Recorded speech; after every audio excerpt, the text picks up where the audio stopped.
Jinete del Apocalipsis es una otra convención internacional muy poco conocida por la opinión pública y supongo yo por la clase política argentina y especialmente los legisladores, que es la Convención sobre el Estado Rector del Puerto. Esto que suena aparentemente muy difícil de entender, es muy simple, con la excusa de la conservación, del cuidado de las especies, del cuidado de las biomasas, de los sistemas biológicos, etcétera, etcétera, etcétera, que el Reino Unido manipula con maestría inigualable para conseguir sus propios objetivos políticos. Esta convención regula ciertas atribuciones que tienen los estados para actuar sobre buques pesqueros de los cuales se sepa o se presuma que no cumple con los estándares establecidos para la pesca. Nuevamente no es el problema de fondo lo que a nosotros nos preocupa, sino que si la Argentina, esta convención es del año 2009, no sé si lo dije, pero el problema que presenta esta convención es que se puede llegar a dar el supuesto de que, por ejemplo, un pesquero, en el caso de que la Argentina ratifique, ¿no es cierto?, la convención, esto es un supuesto nada más, pero supongamos que el último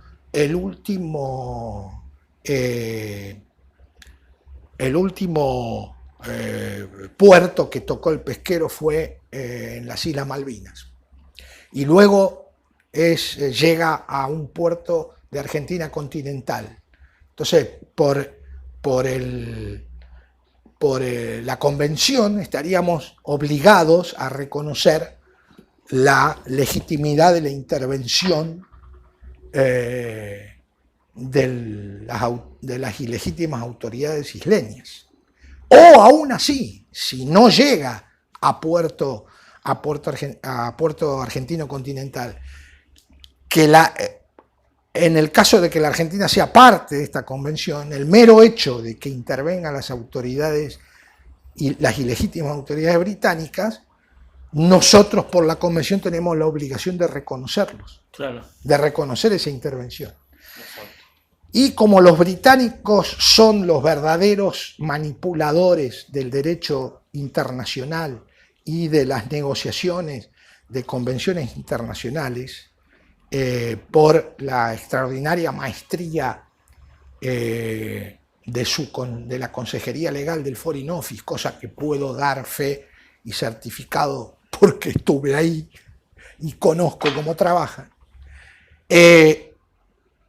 Ahora la moda es que con la excusa de la defensa del medio ambiente y todo este tema, ¿no es cierto?, medioambiental y biológico y todo esto, y ecológico, etcétera, etcétera, la moda es que no se permiten reservas a las convenciones. Entonces, o sea, o la tomás o la dejás.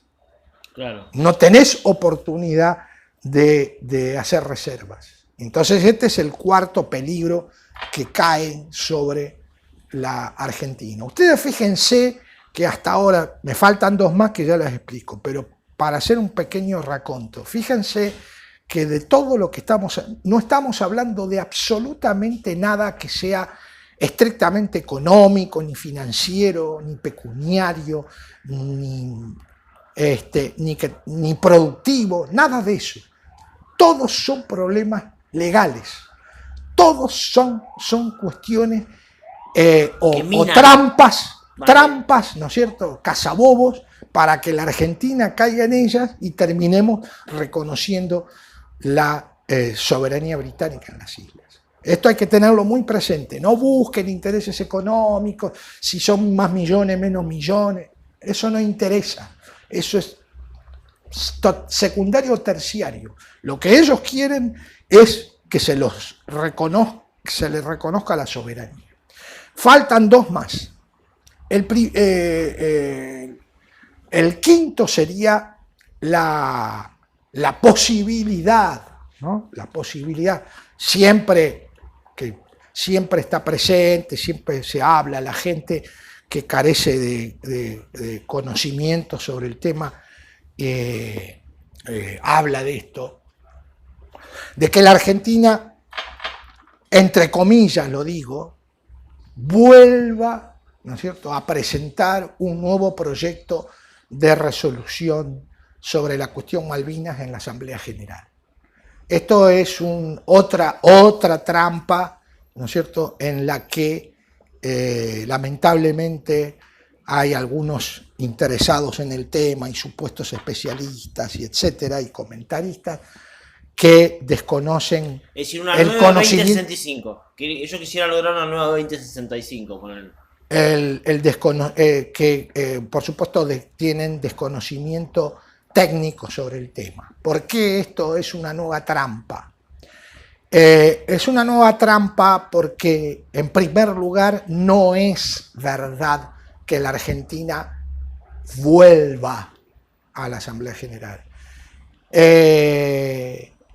La Argentina ya cuenta con aproximadamente, con decenas y decenas, con cerca de 60, habría que contarlas bien, de 60 resoluciones sobre el tema, ¿sí?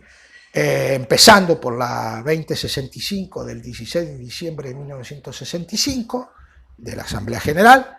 Hay otras nueve resoluciones de la Asamblea General, las de los años 1973, 1976, 1982, 1983, 1984, 1985, 1986, 1987 y 1988.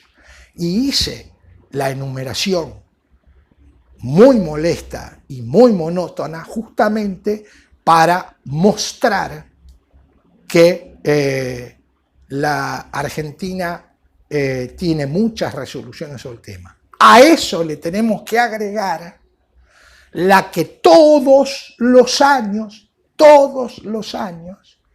aprueba primero, en principio, el Comité Especial de Descolonización, en junio de cada año, y luego lo aprueba en forma definitiva la Asamblea General de Naciones Unidas, con la previa intervención de la Cuarta Comisión, más o menos entre octubre y noviembre de cada año. O sea, la Argentina no necesita, entre comillas, volver a la Asamblea General porque siempre está, todos los años, la cuestión Malvinas en la Asamblea General. Es más, no puede dejar de estarlo.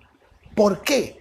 Porque desde el año 2004, cuando se produjo una reforma de los procedimientes de la Asamblea General, se constituyó una agenda permanente de temas que tiene necesaria y obligatoriamente que tratar la Asamblea General de Naciones Unidas, y uno de ellos es la cuestión de las Islas Malvinas.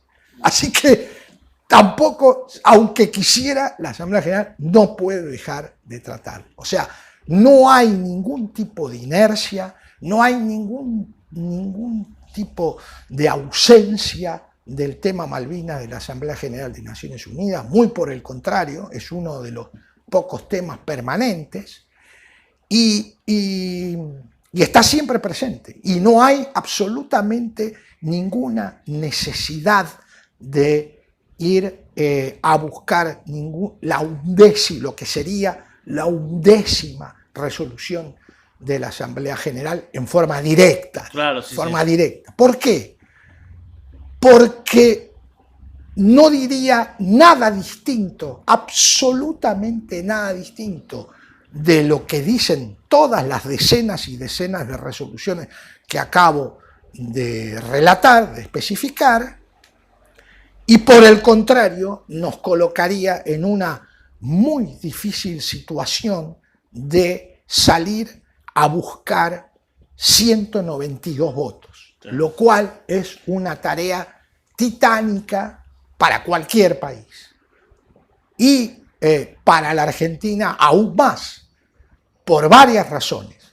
Tres fundamentales, podemos agregar otras. La primera es que lamentablemente la Argentina está muy disminuida desde su poderío económico, político, militar y de prestigio internacional, ¿cierto? No vamos a analizar por qué, pero esa lamentablemente es la realidad. La segunda cuestión es que ya la cantidad de votos con los que contábamos casi seguros en los años 80, por hablar de las 7 resoluciones consecutivas, ¿no es cierto?, que se dieron después del conflicto del Atlántico Sur, esa estructura de votos ha cambiado notable y radicalmente, por dos razones principales. Primero, porque desapareció el bloque socialista, ¿no es cierto? Nosotros, cuando íbamos a la Asamblea General, teníamos seguro 20 votos de América Latina, más algún otro voto, por ejemplo, de España, de Italia, aunque Italia en 2 o 3 oportunidades se abstuvo, pero bueno, en general votó más a favor que se abstuvo.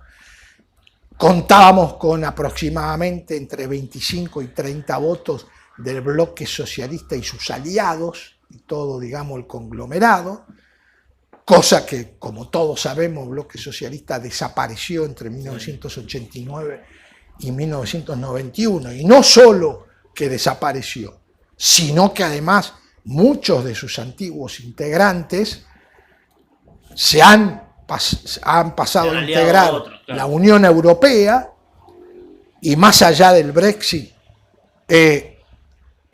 han desarrollado en los últimos 30 años relaciones bilaterales muy estrechas con el Reino Unido, y además de eso, y más allá del Brexit, muchos de estos países siguen siendo aliados del Reino Unido y de Estados Unidos en la OTAN, ¿sí? O sea que ya no tenemos esos votos seguros, ¿sí?, como los teníamos hace 30 años atrás. Y la tercera razón es que en 1992 la Argentina abandonó de la peor manera posible, con desprecio y casi humillando a los países del tercer mundo, y abandonamos el movimiento de no alineados. Y curiosamente a mí me llama mucho la atención cómo, estando ya en el cuarto gobierno kirchnerista, nunca se haya buscado reingresar al movimiento de no alineado. Eso a mí me llama la atención. Pero la realidad es que no formamos parte del movimiento de no alineado. Y como nos fuimos de la peor manera posible, ya no tenemos una enorme cantidad de votos seguros por ese lado. Y ahora estamos a nuestra propia merced, ¿no es cierto? Y además no nos olvidemos que muchos, no todos, pero muchos de los 53 países de la Comunidad Británica de Naciones coinciden con, ¿no es cierto?, con países que están en el movimiento de no alineados. No quiere decir que todos van a votar en contra, pero quiere decir que podemos tener muchas dificultades para asegurarnos cómo van a votar. Lo que quiero decir es que en este momento tenemos muy pocos votos seguros y muchos votos que son una absoluta incógnita. Y salir a buscar 192 votos es un esfuerzo impresionante para cualquier cancillería, y más aún, lamentablemente, para la Cancillería Argentina. Y todo ese esfuerzo, ¿no es cierto?, que lleva tiempo, lleva esfuerzo de personal, exige presupuesto, exige medidas adicionales como programas, gastar dinero en programas de cooperación con determinados países para atraernos el voto, etcétera, etcétera. Todo este esfuerzo es inútil absoluta y completamente inútil. Es inútil si nos sale bien, porque lo que obtendríamos sería la undécima repetición, claro, la undécima repetición de lo que ya está escrito en 50 o 60 veces, y si nos sale mal, ¿no es cierto?, afectamos al pilar fundamental de nuestra posición, que es la resolución 2065. O sea, no veo cuál es la ventaja que puede significar la búsqueda de un proyecto semejante para la Argentina. Y el sexto y último jinete del apocalipsis para la cuestión Malvinas es un procedimiento no igual, pero similar al que acabo de relatar, que sería ir, pretender, pedirle una opinión consultiva a la Corte Internacional de Justicia. Quiero dejar bien claro que una opinión consultiva no es un fallo, no es, como dice el nombre, una opinión consultiva. Ahora, esto es un procedimiento complicado, aún más complicado que el de buscar la undécima resolución. ¿Por qué? Porque primero hay que elaborar con mucho cuidado, con mucho conocimiento jurídico, la pregunta, ¿no es cierto?, que se le va a hacer a la Corte Internacional de Justicia. Primera cuestión, muy complicado el tema. Porque además esa pregunta después hay que traducirla a 6 idiomas. A 5, ¿no?, si sacamos al castellano. En segundo lugar, hay que pedir el voto afirmativo de la Asamblea General. En eso se parece a la búsqueda de la undécima resolución. Tenemos que ir a buscar los votos, con todo lo que se le aplica a la búsqueda de votos, que ya lo dije anteriormente. En tercer lugar, está el problema de la Corte. Una vez, si saliera bien, entre comillas lo digo, si saliera bien, entre comillas, y finalmente la pregunta está bien formulada y la resolución es aprobada, entonces se le va a la Corte Internacional de Justicia. Y ahí estamos a merced de la Corte. La Argentina pierde completamente el control sobre lo que pasaría. En primer lugar, porque no controla de ninguna manera, ni de cerca ni a distancia, a los jueces de la Corte, y en segundo lugar, porque la Corte puede opinar sobre temas que no le fueron consultados. Esto ya ha pasado. Pasó en el año 2009 con la opinión consultiva que le formuló Serbia, ¿no es cierto?, a la Corte Internacional de Justicia sobre la independencia de Kosovo. Y yo intervine en los dos aportes, yo y otros funcionarios, por supuesto, yo solo no, porque además no soy abogado. O sea, mi aporte fue de orden político, estrictamente en el tema Malvinas, o para dar el fondo político. Pero intervine en los dos aportes que hizo la Argentina en aquella oportunidad ante la Corte Internacional de Justicia, porque todos los países interesados pueden intervenir.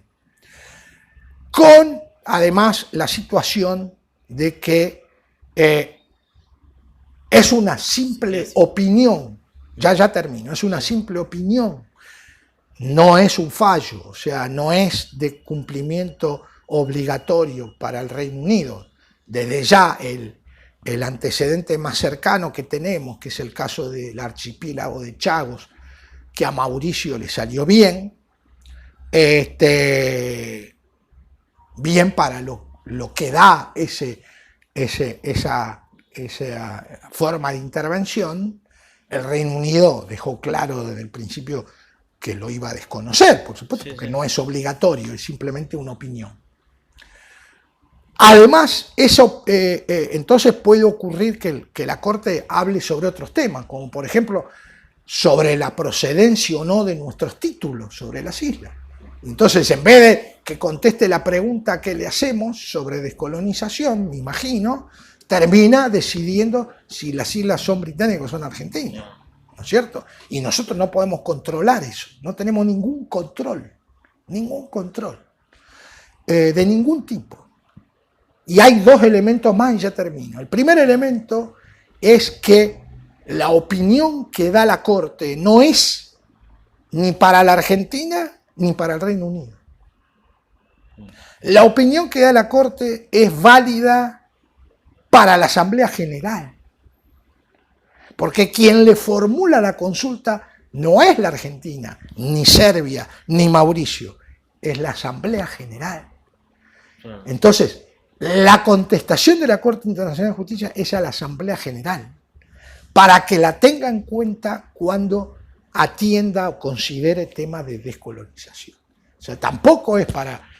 Indirectamente puede ser favorable o desfavorable para nosotros, pero no es para nosotros, ni para el Reino Unido, es para la Asamblea General, ¿no es cierto? Y en tercer y último lugar, vuelvo a decir lo mismo que en el caso de la posible o supuesta 11ª resolución. ¿Qué puede decir la Corte que no sepamos? ¿Qué puede decir? Si la resolución 2065 es la expresión casi total de la posición argentina. Lo único que no dice la resolución 2065 es las islas son argentinas. Lo único que no dice. Por eso expliqué antes que dice que hay una disputa de soberanía, que no son ni argentinas ni británicas.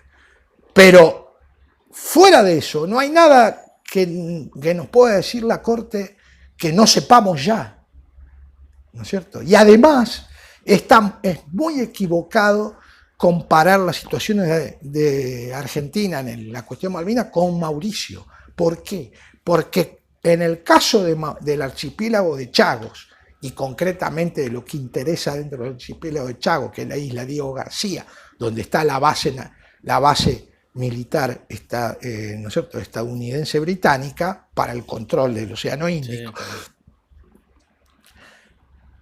No existe disputa de soberanía. No hay disputa de soberanía entre Mauricio y el Reino Unido. Y eso lo han reconocido tanto Mauricio como el Reino Unido. El Reino Unido no discute que el archipiélago es de Mauricio. Lo único que dice es que se lo reservó en el periodo en que Mauricio todavía era colonia británica, para sus necesidades de defensa. Y que cuando considere que sus necesidades de defensa ya no lo hacen útil, tranquilamente le va a devolver el archipiélago de Chagos a Mauricio. O sea, no hay disputa de soberanía, como en el caso de las Islas Malvinas. O sea que la situación es completamente diferente. Muchas gracias. No, muchas gracias a vos. Y bueno, lamentablemente ya me estoy quedando sin memoria, así que bueno, abrazo grande y muchas gracias. Muchas gracias.